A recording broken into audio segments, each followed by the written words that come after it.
ეს არის სტილის არხი რადიო იმედზე. ზაზა ჭიტანავასთან ერთად. მოგესალმებით რადიო იმედის დილის არხის ფორმატში განმაგრძოთ მუშაობას. რადიო იმედის სტუდიაში ჩვენ მწერალთა სახლის დირექტორს ქალბატონ ქეთი დუმბაძეს მასმეძლობს. დილამშვიდობისა. დილამშვიდობის. მადლობა სტუმრობისთვის. ქალბატონ ქეთისთან ერთად ჩვენ გამოვეხმაურებით 30 წლიანი ისტორიის მქონე ევროპაში ალბათ ერთ-ერთ ყველაზე პრესტიჟულ წიგნის ფესტივალს, რომელმაც თავისი არსებობა წიგნის ბაზრობის ფარგლებში დაიწყო, თუმცა დღეს მასშტაბი აბსოლუტურად სხვა და ამ ფესტივალში ჩვენ წელს მეორედ მივიღეთ მონაწილეობა. საინტერესოა პირველი მონაწილეობიდან გამომდინარე რა გამოცდის საფუძველზე როგორი ფორმატით წავსდექით, ასე თუ ისე რადიო მსმენელს ამ თემაზე არაერთი ინფორმაცია მიუღია, იმიტომ რომ საკმაოდ აფიშირებული იყო ამ თემაზე არაერთი საუბარი იყო, საკმაოდ ხმაურიანი იყო, ასე ვთქვათ, კარგი გაგებით და ფორმატი მოცულობითი იყო, დაწყებული კინოჩვენებებიდან დასრულებული თანამედროვე მწერლების, რა თქმა უნდა, წარდგენით და მუსიკალური შესაძლებლობებით ჩვენი დემონსტრირებით და ასე შემდეგ. მთელი ჩვენი კულტურული სპექტრი იყო წარმოდგენილი. მოკლედ ორ კითხვას გავაერთიანებ. პირველ რიგში თქვენ შეფასებას გთხოვთ და მეორე წინა პირველი მონაწილეობიდან გამომდინარე რა ასპექტები გაითვალისწინეთ და რამდენად განსხვავდება თქვა პირველისგან ამჟამად უკვე მეორეც თქვენი მონაწილეობა ფესტივალში. რა თქმა უნდა, შარშან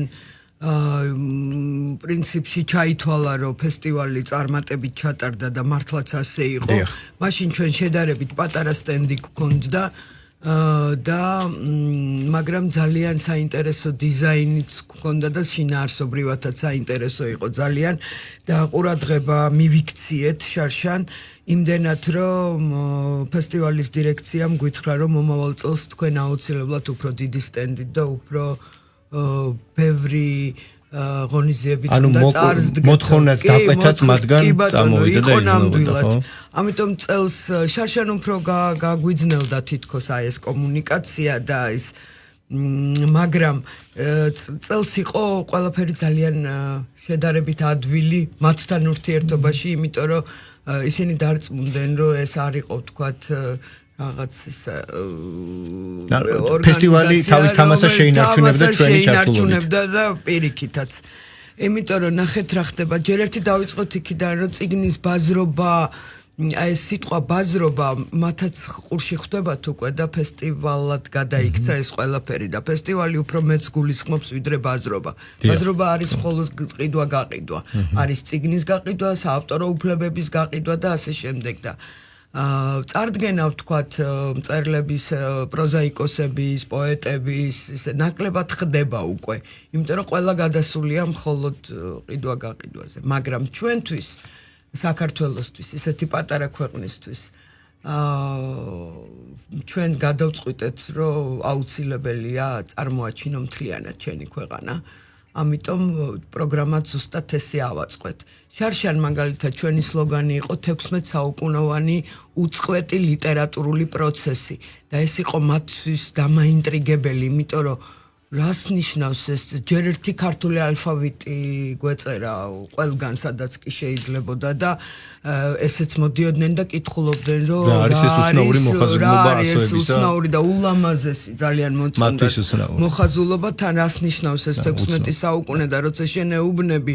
ევროპელს რომ მე-5 საუკუნეში შენ უკვე მხატვრული ლიტერატურის ნიმუში გაქვს შუშანიკის წამების სახით ეს უკვე პატივისცემას იმსახურებს და ინტერესს შენს მიმართ. იგივე მიმართულებით წავედით წელსაც, იმიტომ რომ ნახეთ იოანე ზოსიმეს ხელნაწერის რა თქმა უნდა მულიაჟი ჩავიტანეთ ლონდონშიც და ლონდონის გავსად აქაც ეს კონცეფცია შენარჩუნდა. კი ბატონო, შენარჩუნებული იყო თვითონ ვიზუალურადაც და ფილმიც ჩატანილი იყო. ეს ფილმი ვაჩვენეთ და იცით რა, როდესაც შენს იმის ქვეყნის სახელის ქვეშ წერია, რომ ქართულ ენასშიგან დამარხულ არის ყოველი საიდუმლო ესეც აი იცით როგორი ის იყო აი როგორც მაგნიტი მიზიდულობა მოდიოდნენ და კითხულობდნენ რომ რა არის ამ ენაში ასეთი და ეს ყველაფერი ჩვენ გაშლილი გქონდა დაწყებული შუშანიკიდან ვეფხისტყაოსნიდან გურამიშვილი და რა ვიცი სულხან საბა ეს ყველაფერი ჩვენ დაღზე გვედო გაშლილი თარგმნილი ფრანგულად არაჩვეულებრივი უმდიდრესი გამოცემებით. ჩვენი გქონდა ქართული მხატვრობა, განსაკუთრებით სპეციალურად უბრალოდ გამოიცა ამ ფესტივალისთვის არაჩვეულებრივი 2 წიგნი. ეს არის 6 მხატვარი, რომლებიც პარიზში მოღვაწეობდნენ და ერთი განსაკუთრებული წიგნი, იმიტომ რომ იმ 6-ში ელენე ახვლედიანი შედის, მაგრამ ეს წიგნი ცალკე პარიზული პერიოდი ქვია, რომელშიც ელენე ახვლედიანი არის სრულიად სხვა მხატვარი, აბსოლუტურად სხვა მხატვარი და ვერ წარმოიდგენთ როგორი წარმატება ჰქონდა ამ წიგნსაც და როგორი ინტერესით. იქ იყო ფილმი მიხეილ კობახიძეზე და თავად მიხეილ კობახიძის დამონტაჟებული თავის თავზე, ანუ მან ეს ფილმი ნახა და რაღაცა დეტალები ჩაასწორა თავიდან ბოლომდე არა, რა თქმა უნდა. და ამავე დროს გამოვეცით წიგნი ნინო ხოფერიას შექმნილი წიგნი მასზე და ეს წიგნი ალბომი, ასე ვთქვათ, ესეც ძალიან საინტერესო იყო. რაც შეეხება ლიტერატურას, ჩვენ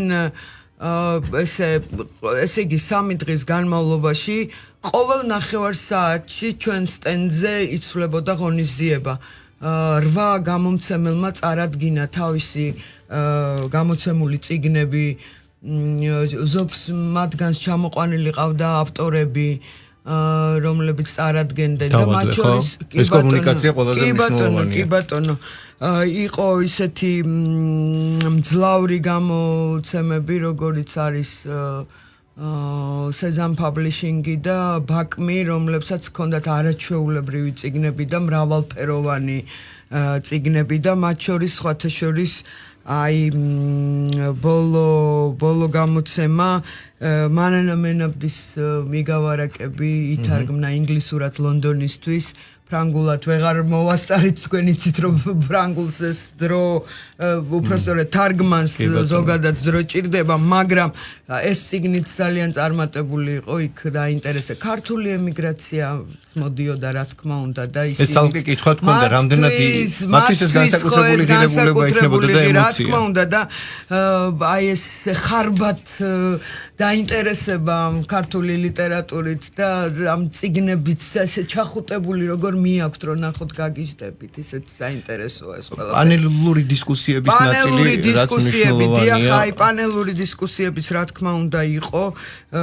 იყვნენ უცხოელი გამომცემლები, რომლებიც ჩვენ წიგნებს წარადგენდნენ. აი თქვენ ბრძანეთ რომ ქართული გამომცემლებიც იყვნენ და ლოგიკურია, ხო, ასეთი მოცულობითი დელეგაციით წარდგეთ, ასე თქვა და ფრანგი მთარგმნელები და გამომცემლებიც რა თქმა უნდა იყვნენ. და აი რამდენად დაინახეთ ის მომენტი. წიგნი მაგალითად, რომელიც ზუსტად 2 დღით ადრე გადაწყდა რომ ბატონი გურამი მოდიოდა ჩვენთან ერთად, იმიტომ რომ წიგნმა მოასწრო გამოცემა. და ჩვენ ეს წიგნები პირველად ვიხილეთ იქ პარიზში, ხო. ასევე იყო წიგნი ჩვენ რადიოს მელოს ვეტყვი რომ რამდენიმე წუთში ბატონ გურამს გავესაუბრებით, ჩართო გვექნება ბატონ გურამთან. თუმცა მანამდე აი ამ ნაწილში თქვენ აღნიშნეთ რომ გამომცემლები ფაქტია რომ თანამშრომლობენ. მით უმეტეს თანამედროვე შესაძლებლობები კომუნიკაციის აბსოლუტურად სხვა არის და მსგავსი ფესტივალი აი ამ ურთიერთობის განვითარებას, გაღრმავებას ცალსახად ხელს უწყობს.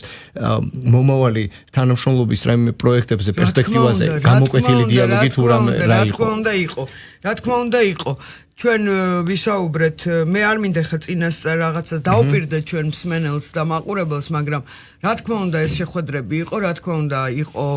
საუბარი პროექტებზე. მთავარი ის არის, რომ მათ აინტერესებთ ქართული რომანიც, აინტერესებთ მოთხრობების კრებულიც და აინტერესებთ პოეზია.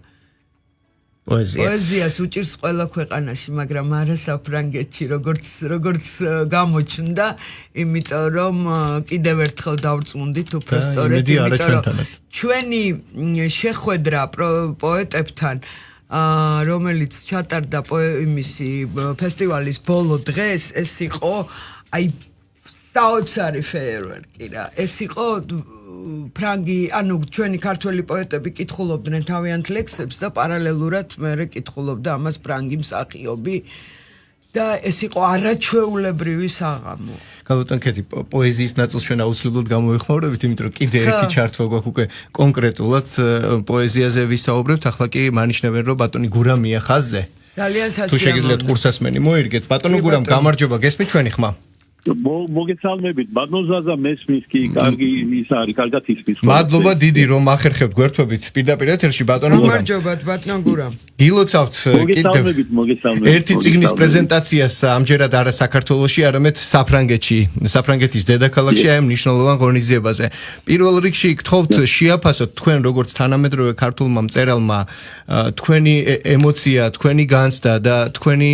შეფასება იმ შესაძლებლობისა, რასაც ევროპისთვის ესეთი ღირებული ფრანგული წიგნის ფესტივალი, პარიზის წიგნის ფესტივალი, რომელიც საკმაოდ მოცულობითია, აი აქ თქვენი მონაწილეობა, თქვენი წარდგენა, ზოგადად თქვენთვის პერსონალურად და ქართული თანამედროვე მწერლობისთვის რა შესაძლებლობის მომტანია და როგორ ხედავთ დიდ სურათში აი ამ ყველაფერს. დიდი მადლობა, ეს იყო საოცარი ფესტივალი, თვითონ პარიზი დაკავშირებულია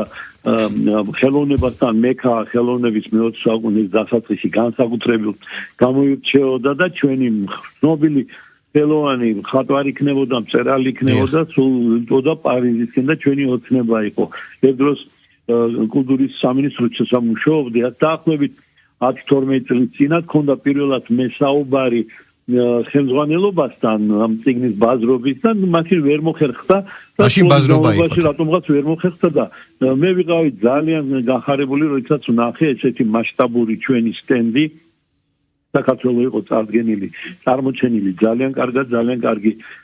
ექსპოზიცია, ძალიან კარგი მწერლები და დიდი მადლობა კულტურის სამინისტროს, მწერალთა სახლს, პირადად მე ასევე გამომცემლობა ბაგმის ხელმძღვანელს ძვირფას რუსიკო მოსიძეს მინდა გადავხადო, იმიტომ რომ ეს პირველი წიგნია საფრანგეთში, ჩემი, რომელიც ნახეს მან, წაიკითხეს და ბევრი ჩვენთაგანი. მომავალში დარწმუნებული ვარ, კიდევ უფრო მასშტაბურად და კარგად წავდგებით ჩვენ მან. ეს იყო საოცარი მწერლები გავიცანი, სხვები მკითხველები, ხალხი, ახალგაზრდობა, რომელიც დასტად ისა მიქონდათ ეს წიგნები ძალიან ბევრს ხიდულობდნენ და მოიარეთ ჩვენ სხვა რესტუმრეს სხვა სტენდებსაც და ჩვენთანაც მოვიდნენ. ეს არის ძალიან ახალი და კარგი ეტაპი და ჩვენ უნდა ვესაუბროთ მთელ მსოფლიოს. პლანეტა არ არის დიდი, როგორც გვეგონა საბჭოთა კავშირში ცხოვრებისას, რომ იყო რკინის ფარდა, ვიყავით ჩაკეტილები და აღმოჩნდა, რომ პლანეტა არის პატარა და საქართველოს შეუძლია ყველგან თავის სიტყვა თქვა და ჩვენზე უნდა იცოდნენ ყველაფერი და ჩემი დენოთა უღელტეხილი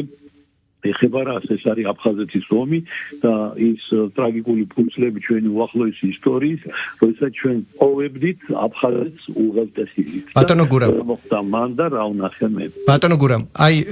მაშინ როდესაც უღელტეხილი გადმოვიარეთ ფაქტობრივად ფილმმა საქართველოს ზოგმა ფიზიკურად, ზოგმა ემოციით განცდებით 90-იან წლებში ეს ის პერიოდია, როდესაც ჩვენ ამ სირთულეს ვგრძნობთ, თუმცა იგივე დასავლეთში, ევროპაში აბსოლუტურად დავიწყებული აქვს, თუნდაც მეორე მსოფლიო ომის დროინდელი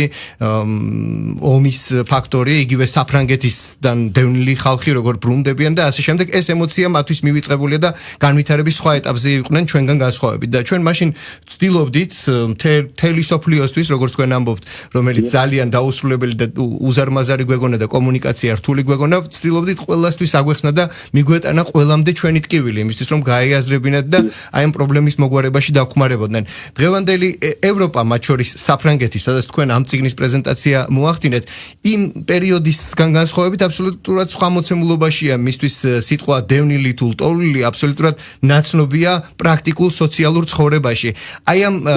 პარალელებიდან გამომდინარე, იყო ისა რაიმე ემოციური მომენტი, რაც თქვენ განსაკუთრებულად იგრძენით იმ კუთხით, რომ მათ ესმით თქვენ რაზე საუბრობთ და ეს არ არის მათთვის რაღაც აბსტრაქტული თემატიკა.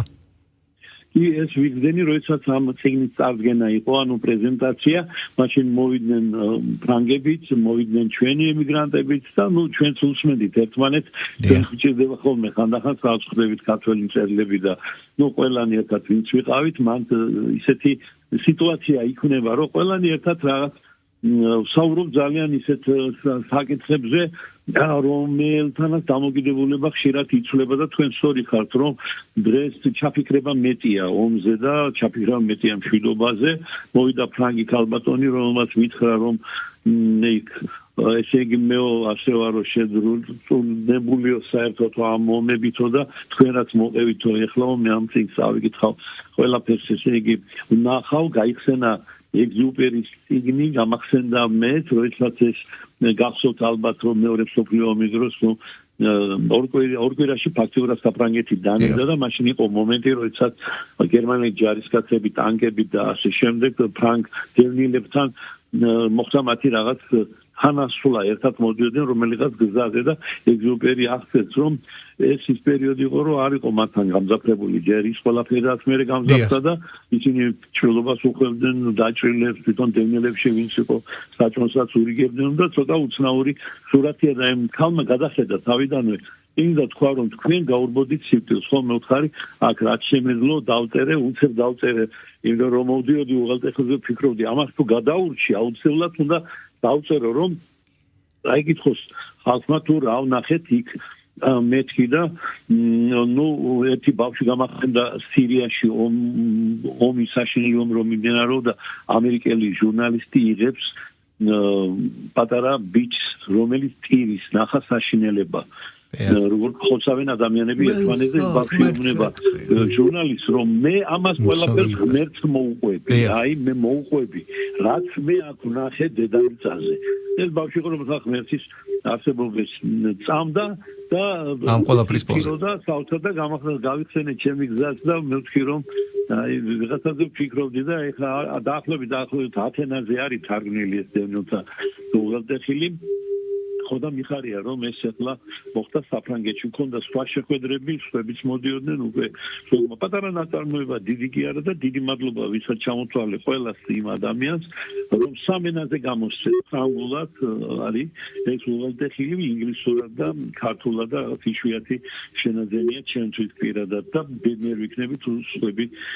იქნება რაღაც მნიშვნელობა თუ ექნება ამ ციკლს უღრმესი მადლობა ბატონო გურამ ჩართვისთვის თქვენი ემოციისთვის გაზიარებისთვის და იმედი მაქვს რომ ჩვენ იმ უღელტეხილსაც გადავივლით რომლითაც დავბრუნდებით აფხაზეთში საიდანაც გადმოვედით და იქ უკვე ვისაუბრებთ საერთოდ იმაზე რომ ეს გამოცდილება თქონდეს ადამიანებს ეს შეცდომები და მსგავსი რამ ნაკლებად იქნას დაშვებული მადლობა მეც მჯერა სიბრძნით სიყვარული ჩვენ ყველაფერს გავაკეთებთ და ყოველივე საუკეთესო გისურვებთ სულ მშვიდობა და სულ აი ერთიანობა გქონოდეს ჩვენ ქართველებს დიდი მადლობა მადლობა ბატონი გურამ მოდიშარია გვერდთვებოდა პირდაპირ ეთერში რომლის წიგნის ფრანგული თარგმანი ასევე წარსდგამს კითხველის წინაშე საფრანგეთში პარიზის წიგნის ფესტივალზე რომელზეც ახლა საუბრობთ ბატონ ქეთისთან გქონდა კიდევ ერთი კონსტანტინე გამსახურდიას დიონისე ზღიმილი ითარგმნა მაია ვარსიმაშვილის მიერ არაჩვეულებრივი გამოცემა იყო და არის და საინტერესო იყო იმ მხრივ რომ კონსტანტინე გამსახურდია უმცროსმა წარადგინა ეს წიგნი თარგმნელთან ერთად მან ისაუბრა დიდი ბაბუის და დიდი ქართველის შემოქმედებაზე ზოგადად და იქაც წაიკითხეს ნაწყვეტები ნაწარმოებიდან იყო ძალიან კარგი შეხვედრა კიდევ ერთი ორი წიგნი გამოვეცით ჩვენ ამ ფესტივალისთვის ეს არის 10 წერილი ეხლა ვეგეტყვით ზუსტად სათაურს თანამედროვე ქართული პროზა ასე ქვია ავტორი არის ადა ნემსაძე წიგნი მოიცავს ესე იგი 10 თანამედროვე მწერლის შესახებ სტატიას და მეორე წიგნი არის ძალიან საინტერესო ესეც ქალბატონი ბელა ხაბეიშვილის რომელმაც იმუშავა ფრანგ თანაავტორთან ერთად სიმბოლიზმი საქართველოში ქართულ ფრანგული პარადიგმა ფრანგი თანაავტორი აღფრთოვანებული იყო წიგნით იმიტომ რომ პირველად ნახა ხოიცით როგორც ხდება ეს ინტერნეტით და დისტანციურად შემდეგ ფიზიკური შეხება ვისა და უცებ ფიზიკურ და ეს ყველაფერი რა თქმა უნდა ჩვენ ფოტოზე აღწერეთ და როგორი სიხარული იყო და შემდეგ როგორი აღფრთოვანებული ყვებოდა და როგორ როგორ უყვარს მას ქართული პოეზია და როგორ ხედავს ამ ყველაფერს დიდ სოფლიო ლიტერატურულ რუკაზე ჩვენს არსებობას და ძალიან სასიამოვნო საღამო იყო და დამაგვირგვინებელი მე ამ ყველაფრისა ესე იგი პროზაიკოსებთან შეხვედრა ცალკე გქონდა ეს იყო გურამ ოდიშარია იქ იყო კოტე ჯანდიერი იყო ბაჩო კვირტია პროზაიკოსებიდან წარმოდგენილი და პოეზიას რაც შეეხება იყვნენ გიორგი ლობჟანიძე ლია სტურუა ელა გოჩიაშვილი და პაატა ნაცვლიშვილი და ეს იყო დამაგვირგვინებელი თუ არ ვიტყვით იმ კონცერტზე რომელმაც ფაქტიურად შეკრა ყველაფერი დაასრულა ჩვენ აი არ ვიცი ისეთი აღფრთოვანება იყო რომ ჩვენთან მოვიდა მერე ადმინისტრაცია და მოვიდა მაროკო იყო მასპინძელი ქვეყანა სხვათა შორის წელს და მოვიდა ფესტივალის და მოვიდა ბოლოს ამ მაროკოს წარმომადგენელი და თქვა რომ ფაქტიურად თქვენ დახურეთ ფესტივალიო საქართველოს დახურა ფესტივალი და საქართველოს უფრო გამოჩნდა ვიდრე მაროკოს სტატუსი ხო არ წავართ მაროკოს თითქმის ესე გამოგვივიდა ქალბატონო კეთი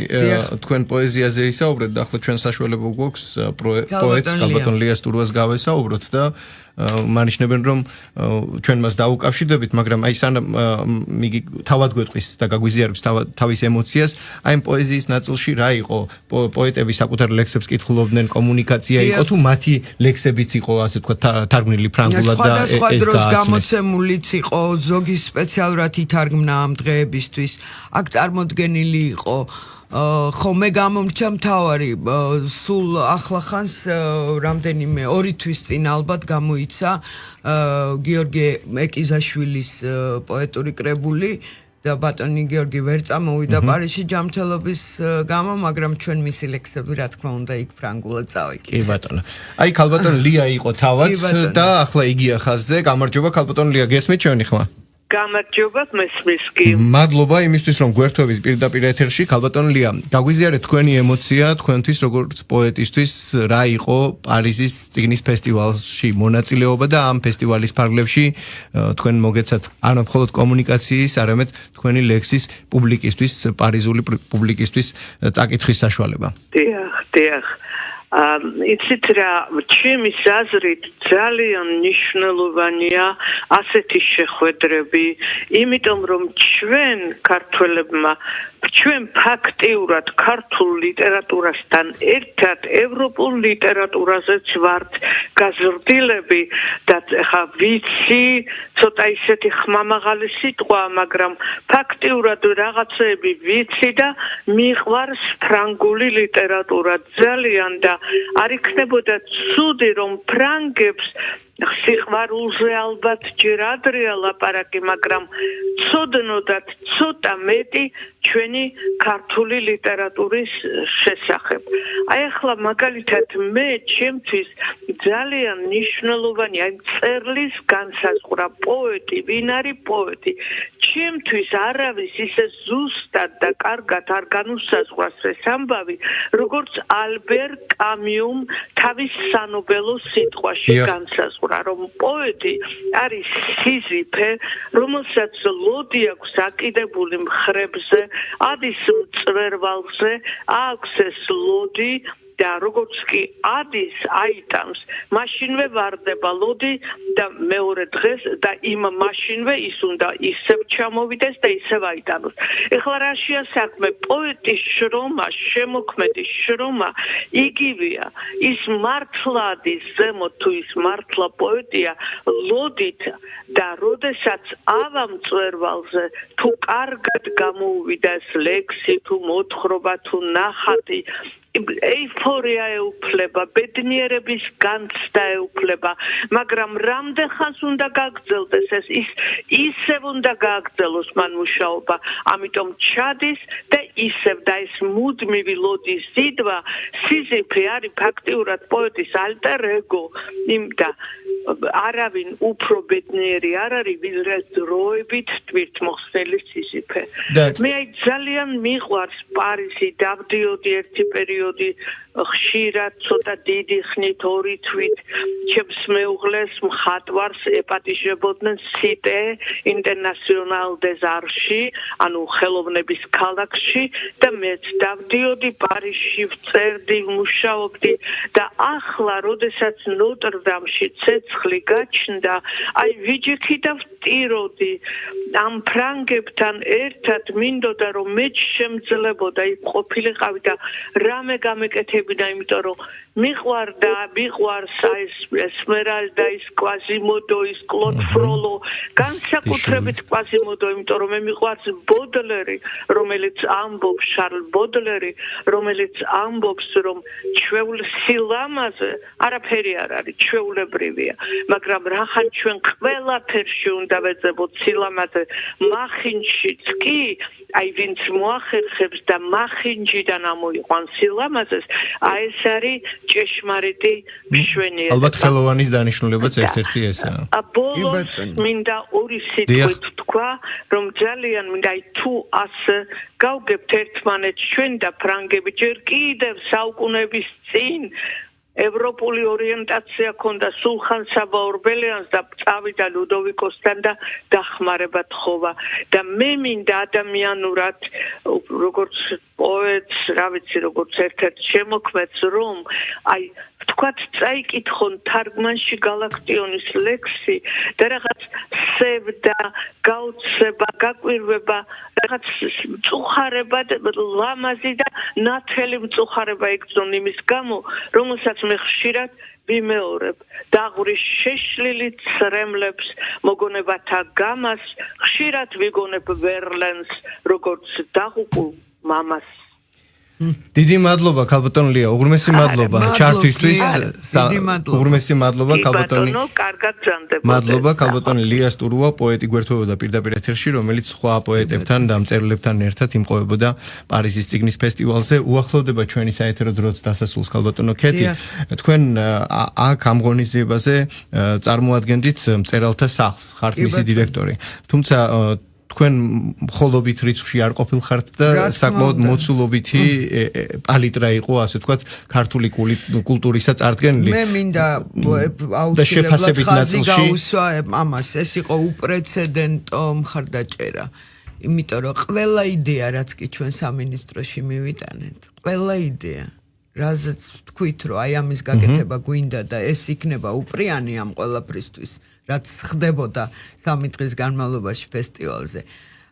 ყველაფერზე თანხმობა მივიღეთ და ყველაფერზე მხარდაჭერა მივიღეთ. ამიტომ ძალიან დიდი მადლობა მინდა გადაუხადო